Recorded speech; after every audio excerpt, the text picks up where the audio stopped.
पुरानी हल्का बंदियों पर इलेक्शन कराने पर इसरार का मकसद अपना 15 साला तसल्लुत बरकरार रखना है।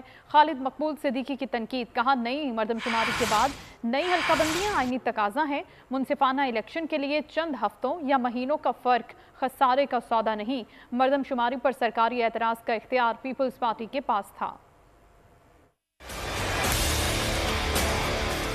पार्टी से पूछ लिया जाए ये बात, आप सब कर लीजिए, ऐसा क्या 10-15 दिन में हुआ है जिसके बाद आपने इतना बड़ा यू टर्न लिया है? ये कौन से लोग हैं जो नई मर्दमशुमारी के बाद भी पुरानी हल्का बंदियों पर जोर दे रहे हैं ताकि उनके हक में जो 15 साल से हल्का बंदियां और वोटर बनती रही हैं उसको दोबारा कायम किया जा सके, उस मसनूई नुमाइंदगी को सिंध पर दोबारा मुस्तरद किया जाता रहा है। हम जल्द से जल्द इंतखाबात चाहते हैं, लेकिन शफाफ, गैर जानिबदार, ईमानदाराना इलेक्शन। अगर उसके लिए एक ईमानदाराना इलेक्शन और एक जाली इलेक्शन के दरमियान अगर हफ्तों और महीनों का कोई फर्क पड़ भी रहा है तो ये खसारे का सौदा नहीं। हमें तो ये इख्तियार नहीं था कि हम जाकर मर्दमशुमारी पे अपने तहफ़्फ़ुज़ात का कोई सरकारी का एतराज़ करते। पाकिस्तान पीपल्स पार्टी के पास था, CCI में करने का ये एतराज़ था, वहाँ नहीं किया तो कोई दूसरा एतराज़ किसी नई सूरत हाल की वजह से